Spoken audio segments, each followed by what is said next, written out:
একসময় ছিলেন কোটিপতির স্ত্রী। প্রাক্তন স্বামী মাতঙ্গ সিং ভারতের কেন্দ্রীয় মন্ত্রী ছিলেন কংগ্রেস যুগে।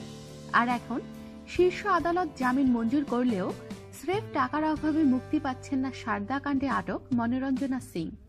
জামিন মঞ্জুর হয় গত 6 ফেব্রুয়ারি। জামিনের শর্ত হল দুজন জামিনদারের মাধ্যমে 2 কোটি টাকার বন্ড দিতে হবে। 1 মাসের বেশি পেরিয়ে গেছে, 1 কোটি টাকাও জোগাড় করতে পারেননি মনোরঞ্জনা। তার আইনজীবী বিপ্লব গোস্বামী জানিয়েছেন, টাকার জন্য মনোরঞ্জনা বাবা মায়ের দ্বারস্থ হয়েছেন। মনোরঞ্জনার বাবা কেদারনাথ গুপ্ত জানিয়েছেন, তাদের দিল্লির বসতবাড়ি ও কিছু সম্পত্তি আদালতের কাছে বন্ধক রেখে মনোরঞ্জনাকে টাকা পাঠাবেন। সারদা কাণ্ডে 2015 সালের অক্টোবরে মনোরঞ্জনাকে গ্রেফতার করে সিবিআই। 2 দিন সিবিআই এর হেফাজতে থাকার পর তিনি হাসপাতালে চিকিৎসাধীন। একের পর এক বেসরকারি হাসপাতাল বদল করে এখন তিনি সোনারপুরের একটি নার্সিংহোমে ভর্তি রয়েছেন। জামিনের শর্ত পূরণ করতে না পারায় সেখান থেকে বেরোতে পারছেন না, বন্দি দশাই কাটাচ্ছেন। একজন পুলিশ তার পাহারায় থাকছেন। গত 17 মাস ধরে বিভিন্ন বেসরকারি হাসপাতালে মনোরঞ্জনা প্রায় 25 লাখ টাকার বিল মিটিয়েছেন বলে দাবি সিবিআই এর। বিপ্লব বাবু জানিয়েছেন, ওই টাকা তার ব্যবসায়ী ভাই মনীষ সিং দিয়েছেন, কিন্তু এবার জামিনের 2 কোটি টাকা জোগাড় করতে সমস্যা হচ্ছে। অথচ এই মুহূর্তে মনোরঞ্জনার নামের সম্পত্তি কম নেই।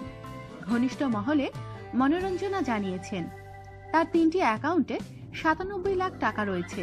মাতঙ্গের কাছে তার 63 কোটি টাকার সম্পত্তি রয়েছে। ওই টাকা, সম্পত্তি ও তার নিউজ চ্যানেলের অফিস বাজেয়াপ্ত করেছে ইডি। এই অবস্থায় মনোরঞ্জনার ভরসা এখন তার বাবা কেদারনাথ। তিনি বলেন, এখন সম্পত্তি বন্ধক রেখে টাকা পাঠাবো, পরে মনোরঞ্জনার সম্পত্তি ও ব্যাংকের নগদ টাকা ফেরত পেলে আমাদের সম্পত্তি ফেরত নিয়ে নেওয়া হবে। বিপ্লব বাবু জানিয়েছেন, কেদারনাথ বাবুর সম্পত্তির মূল্যায়ন করা হচ্ছে। সপ্তাহখানেক পরেই আদালতে নথি পেশ করা হবে। তার বক্তব্য, সারদার সঙ্গে দিল্লির বাসিন্দা মনোরঞ্জনার 42 কোটি টাকার চুক্তি হয়েছিল খবর সম্প্রচার করা নিয়ে। ঠিক হয়েছিল গুয়াহাটিতে সারদার একটি চ্যানেল খুলবেন মনোরঞ্জনা।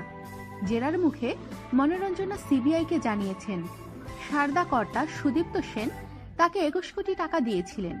সিবিআই এর অভিযোগ, চুক্তিমতো সেই টাকা খরচ না করে সারদার কয়েক কোটি টাকা আত্মসাৎ করেছেন মনোরঞ্জনা।